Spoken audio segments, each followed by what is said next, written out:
السلام علیکم ورحمۃ اللہ تعالی وبرکاتہ۔ ناظرین، آئیے ہم اور آپ جانتے ہیں کہ عید اسلام میں کیا ہے اور انسان کو خوشیاں کب منانی چاہیے اور کب نہیں منانی چاہیے۔ آئیے اسی پر سنتے ہیں مفتی سلمان اجری صاحب کا بیان۔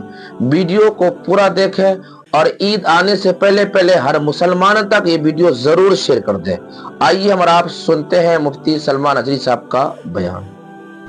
عید کا تصور اسلام میں کیا ہے؟ خوشیاں منانا۔ اور اللہ تعالیٰ قرآن میں فرماتا ہے محبوب آپ فرما دیں جب تمہارے پاس اللہ کا فضل اور اس کی رحمت آئے تو خوشیاں مناؤ۔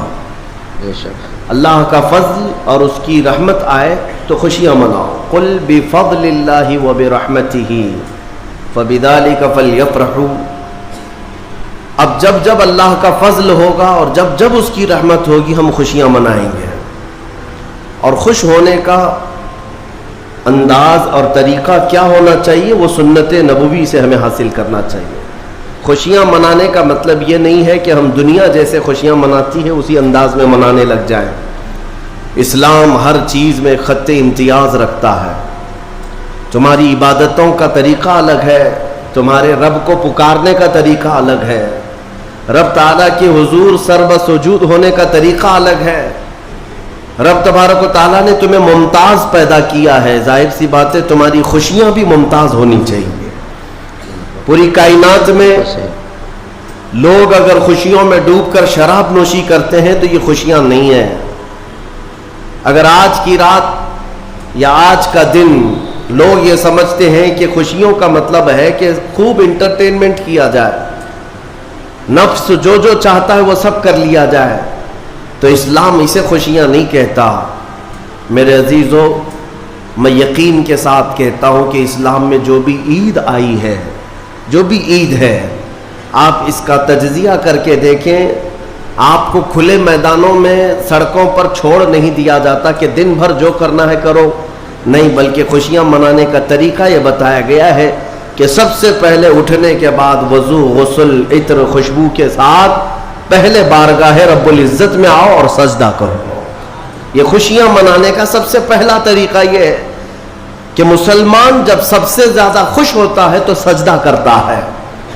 تو سجدہ کرنے کے لیے آج عیدگاہوں میں، مسجدوں میں جو لوگوں کی آج قطاریں ہیں، صفیں لگی ہیں، میرے عزیزو، یہ اسلام کا خوشی منانے کا طریقہ ہے۔ یہ نہیں کہ لوگوں کے درمیان کچرا بن کر کے لوگوں کو ایذا دے کر کے خوشیاں منائی جائے، اسلام اس کا قائل نہیں ہے۔ بہرحال سب سے بڑی خوشی ہمارے لیے کون سی ہے؟ اللہ نے فرمایا قرآن میں، اے محبوب آپ فرما دیں جب اللہ کا فضل آئے اور اس کی رحمت تو خوشیاں مناؤ۔ تو اللہ کا فضل اور اس کی رحمت کیا ہے؟ اللہ کا فضل اور اس کی رحمت کیا ہے؟ بہت ساری چیزیں۔ رمضان یہ اللہ کا فضل ہی تو تھا، تمہیں کھلا پلا رہا ہے یہ اللہ کی رحمت ہی تو تھی، تمہیں صحت اور تندرستی دیا یہ اس کی رحمت ہی تھی۔ تو یہ فضل اور یہ رحمت ہے، لیکن سب سے بڑی رحمت جب تمہارے پاس آئے تو خوشیاں مناؤ۔ قرآن کہتا ہے سب سے بڑی رحمت کیا ہے؟ وَمَا أَرْسَلْنَاكَ إِلَّا رَحْمَةً لِّلْعَالَمِينَ۔ محبوب ہم نے آپ کو سارے جہانوں کی رحمت بنا کر بھیجا ہے۔ پتہ یہ چلا کہ کائنات کی سب سے بڑی رحمت مصطفیٰ کریم کی ذات پاک ہے، اور جب وہ آئے تو سب سے بڑی خوشی کا دن ہوتا ہے۔ اسی لیے کہا ہے کہ دونوں عیدوں سے افضل ہے عید میلاد رسول، چاہے عید الفطر ہو یا بقرعید ہو، عید الاضحیٰ ہو، یہ دونوں عیدوں سے افضل ہے عید میلاد رسول۔ اس کی وجہ یہ ہے کہ ہمیں نہ عید الفطر معلوم ہوتی نہ عید الاضحیٰ معلوم ہوتی، یہ سب معلوم ہوئی ہیں اگر تو آمنہ کے لال کے صدقے میں معلوم ہے۔ ہاں، ہمیں رمضان پتہ چلا ہے، عید پتہ چلی ہے، تو کس کی بدولت؟ اگر مصطفیٰ کریم صلی اللہ علیہ وسلم نہ آتے نہ بتاتے تو کون سے رمضان کا تصور تھا، کون سی عید پتہ چلتی؟ اسی لیے حاصل کلام تو یہ ہے میرے عزیزو، وہ جو نہ تھے تو کچھ نہ تھا، وہ جو نہ ہو تو کچھ نہ ہو، جان ہے وہ جہان کی اور جان ہے تو جہان ہے۔ آج عید اگر منانا بھی ہے تو میں یہ ضرور کہوں گا کہ آج عید پڑھنے کے بعد نماز پڑھنے کے بعد سب سے پہلا کام جو آپ کرتے ہیں وہ کیا ہے؟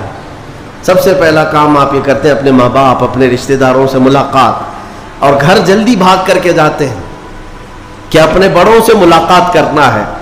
آج مصافحہ معانقہ کا دن ہے، آپ کو اپنے ماں باپ جس قدر یاد رہتے ہیں، میرے عزیزو اس رسول کو آج ہرگز فراموش نہ کرو جو اپنے رات کی تنہائیوں میں تمہیں امتی امتی کہہ کر یاد کیا کرتے تھے۔ آج ان کا دن ہے، آج اس رسول پاک کا دن ہے۔ سورج کے ڈوبنے سے پہلے پہلے تک کثرت سے میرے آقا کی بارگاہ میں بیٹھ کر درود بھیجو اور عرض کرو کہ آقا آج میری خوشی کا دن ہے، میں اپنے ماں، اپنے باپ، اپنے بھائی، اپنے بہن، سب سے زیادہ اگر دنیا میں کسی سے پیار کرتا ہوں تو وہ آپ کی ذات مبارکہ ہے۔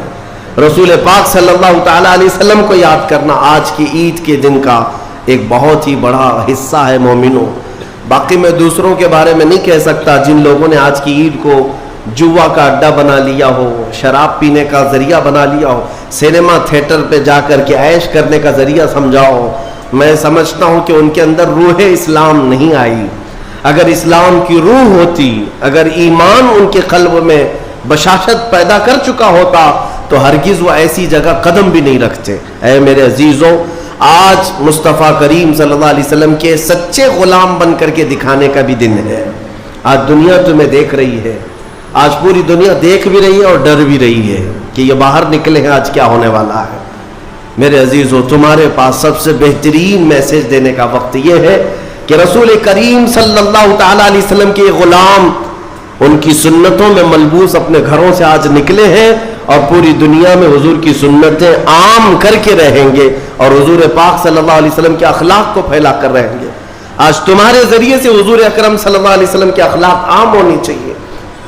نان مسلم ہو، غیر مسلم ہو، کوئی بھی اگر اس کے ساتھ تمہارے مدد کا جذبہ آیا، کم سے کم اس کے دل میں یہ خیال تو آئے گا کہ یہ نوجوان کیوں میرے ساتھ اچھائی کر رہا ہے۔ اس وقت تم یہ بتا سکتے ہو یہ میرا اپنا عمل نہیں، یہ میرے آقا کا عمل ہے۔ نبی پاک صلی اللہ تعالیٰ علیہ وسلم آج کے دن غریبوں کو نہیں بھولتے، یتیموں کو فراموش نہیں کرتے۔ حضور پاک صلی اللہ تعالیٰ علیہ وسلم آج ان یتیموں، بیواؤں، سب کے گھروں کا خیال تک رکھتے تھے۔ عزیزان گرامی وقار، آج عید کے ان لمحات میں یقیناً رمضان المبارک گزر جانے کے بعد خوشیوں کا دن ضرور ہوتا ہے، لیکن ساتھ ہی آج ہمیں قلق بھی ہے، غم بھی ہے ہمارے ان بھائیوں کا جو آج عید منانے کے لیے یا تو ہمارے ساتھ نہیں ہیں، ناحق جیلوں میں بند ہیں، کچھ بے قصور قیدی ہیں، اور بہت سارے وہ لوگ ہیں جن کے ہاں اسباب کی کمی ہے اور کوئی عید نہیں ہے ان کے ہاں۔ وہ فلسطین کا علاقہ ہو کہ شام ہو کہ یمن ہو کہ عراق ہو، ان کے ہاں کوئی عید نہیں۔ وہ کھلے میدانوں میں آج بھی ایک ایک روٹی اور بوٹی کے لیے ترس رہے ہوں گے۔ آج اس درد کے ساتھ ہم عید کے لیے حاضر ہیں اور بارگاہ مولا میں یہ عرض ضرور کریں گے کہ مولا، جہاں تو ہمیں نرم لقمے کھلا رہا ہے، حضور کی اس غریب امت پر بھی رحم فرما دے۔ ایک میرا ہی رحمت میں دعویٰ نہیں، شاہ کی ساری امت پہ لاکھوں سلام۔